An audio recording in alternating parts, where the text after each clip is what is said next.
Hello friends, hope you're doing well.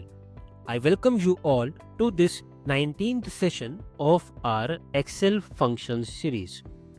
In this session, we will cover few more date and time functions.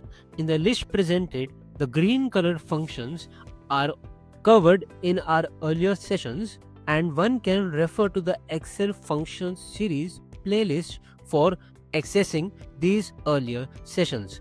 The functions in the blue box, which are EDATE, EOMONTH and days, will be discussed in this session. Let us now start the session with the function description of the given functions. First is EDATE. It returns the serial number of the date, that is the indicated number of months before or after the start date. EOMONTH, it returns the serial number of the last day of the month date before or after a specified number of months. Next is days function. It returns the number of days between any two given dates. Let us now understand these functions in detail with the help of examples, starting with EDATE and EOMONTH. In this Excel worksheet, we are trying to understand the working of EDATE and EOMONTH function. And for that, we are taking an example of ketchup product, which has two subcategories, tomato ketchup and imli ketchup. The Excel sheet shown here captures the manufacturing date and shelf life of the subproducts tomato ketchup and imli ketchup. The shelf life of tomato ketchup is 12 months, whereas the shelf life of imli ketchup is 5.5 months. The manufacturing date for both is same, and the expiry date for the given products can be calculated using the EDATE function, manufacturing date and shelf life. To apply EDATE function, select the cell, enter equal to, and then enter the function name, which is EDATE in our case. After this, we need to pass two arguments. Argument 1 is the start date, which in our case is the manufacturing date. Argument 2 is the months, which again in our case is the shelf life, which is 12 months.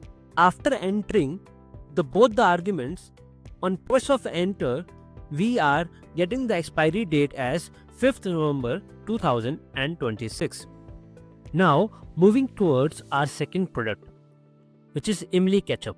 The manufacturing date here is same, but the shelf life or the months is mentioned as 5.5 months. To calculate the expiry date here, let us first use the EDATE function. The EDATE function takes in two parameters as discussed earlier. So we have the manufacturing date, which is the start date, as D4 or argument 1 in the function EDATE, and the second argument we have, which is 5.5. The output which we are getting is 5th April 2026. This output will be the same if I make it 5.9 or if I reduce it to 5.2. So we can say that the decimal part in the months column is having no impact on the expiry date calculation. EDATE picks up the non-decimal part and adjusts the expiry date accordingly. So 0.5 month will not be considered in our expiry date calculation. Let us consider few more scenarios and try to understand how this EDATE function will behave in the case of month's value being 0 or negative. Starting with month's value being 0. When the month's value is given as 0, which means the second argument of the EDATE function is 0, in that case the start date and the end date remains the same. In the case where the second argument, months, is a negative number, end date is adjusted accordingly by moving in the backward direction. So if we have a EDATE as 5th November and a month, which is the second argument, as -3, it will give us the end date as 3 months before the start date, which is 5th August 2025. So in the case of negative, the adjustment is done by moving backwards. In the case of positive, the adjustment is done by moving in the forward direction. And in the case of 0, there is no impact and no change in end date or start date.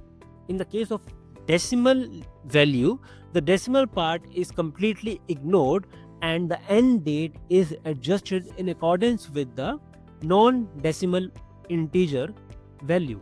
Now, if the retailer wants to understand what will be the end of month date for a given product, the same can be obtained or achieved using the EOMONTH function.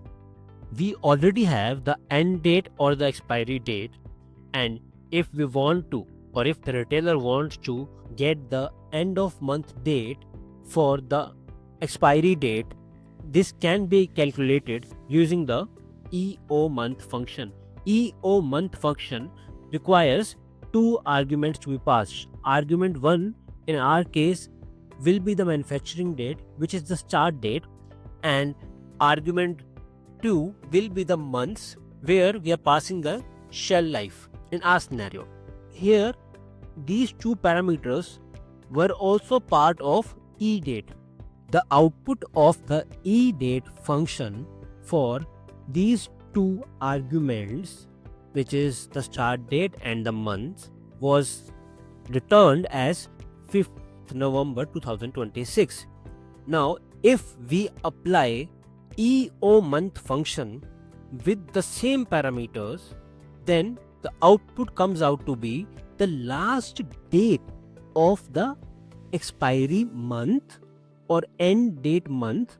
Hence, it returns 30th November 2026 as an output. Similarly, in case of products where months or shelf life is 5.5 months, the expiry date returns the output as 5th April 2026, which means that it only considers the non-decimal part of the month value for its calculation. On similar lines, for EOMONTH function, the output is calculated basis the non-decimal part value. In the case of EOMONTH, the last date for the month will be given as an output. In the case of 0, there is no change in the expiry date, but when we apply EOMONTH function with the argument as 0, then the month will not change. Month and year will remain same to the start date, but the day will change to become the last date of the November month, which is 30th.